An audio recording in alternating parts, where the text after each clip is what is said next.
ako po si taga Punchline and Lakay po ako. Ako po yung nag-gesture sa mga shows dito po sa US. Katulad po ng GGV, Family Feud po. Yun po ang trabaho ko dito. Tapos, dahil kay Vice po, binibigyan niya ako ng moment sa Gandang Gabi, Vice. So, napansin po ako ni Direk Ernel. Tapos, yun po, doon ako nagsimula.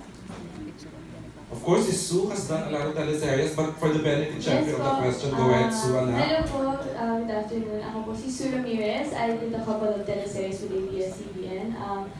Isa na po dyan ang Annalisa, ang Hinito Group 1 and Group 2. Okatokat, shout out po. Yung pinaka-latest ko pong ginawa is Pangako Sa'yo and Doja Amore po. Jerry? Okay, we have a question from June Lan. Ayan, si June. Hi, June. Yeah.